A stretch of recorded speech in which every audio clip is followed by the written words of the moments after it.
language doesn't describe the world in which we live. We're describing a world that existed in a human form with the best of intentions, where morality is real. The world we live in has nothing to do with morality.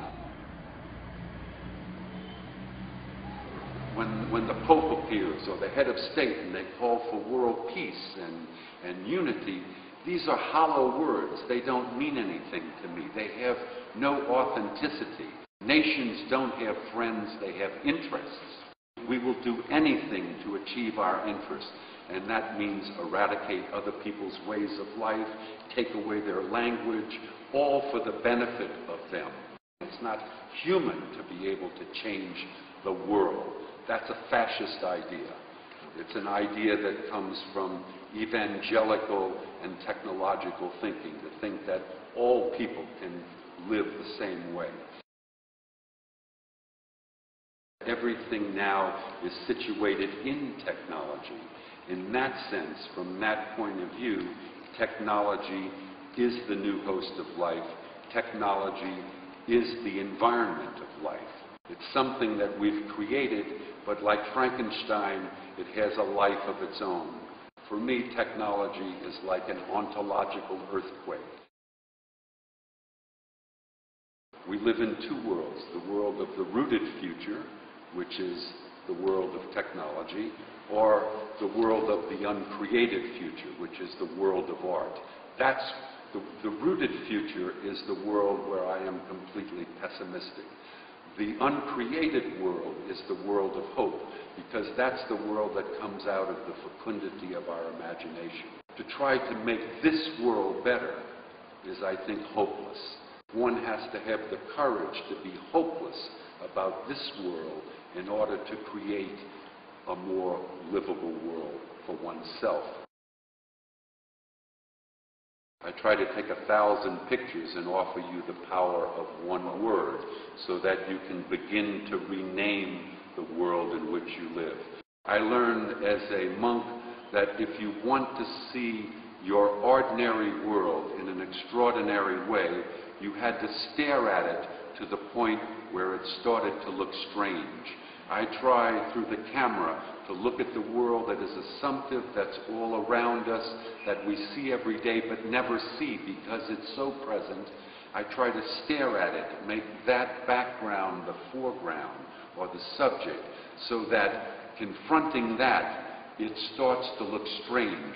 Then that image starts to speak to us. My films aren't about meaning. If you want to have meaning, then you had advertisement and you have propaganda. If you saw a sign for Coca-Cola, or Coca-Cola, excuse me, the meaning would be unmistakable. If you saw a socialist realism film, the meaning is propagandistic and unmistakable. Whereas if you were in an art gallery and saw a painting and there were 100 people in the room, hopefully there could be 100 different points of view about it. This is the power of art. It leaves you free to have your own point of view. Paulo Freire, the great Brazilian activist of the 60s, who was considered public enemy #1 for the Brazilian junta, was that not because he commanded an army or because he was a revolutionary leader, but because he taught people literacy. And by that, I don't mean to read and write. He taught people how to reclaim their language. He taught people how to rename their world. We are free because we can say we are free. That's what makes us free. Our language creates the world that we live in. But if our language is official, if our language is assumptive, if our language is business, then our language doesn't create the world, it continues the madness of what this world is. There's a mad rush to consume drugs, and I think that's in an inverse relationship to how much our words have lost their meaning. Drugs give us access to things that our language no longer explains.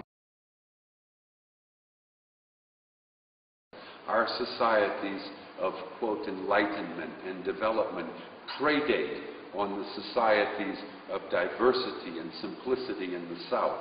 We demand if they develop with aid, and the way that we say they develop, through the World Bank, through plans that we offer them that they must do in order to join the global world. To do that, they will lose their soul. This is how we live. Our life is predicated on the destruction of other people's ways of living. You may think that's severe, but when we see the disappearance of language, the homogenization of culture, the magnets of big cities bringing people in from all over so that they can be more developed, so that they can have a higher standard of living. What is higher? That's a value judgment. Higher means having a more affluent life. Those of us that live in the North that have an affluent life find ourselves isolated in this comfort and find ourselves possessed by the very things that we seek.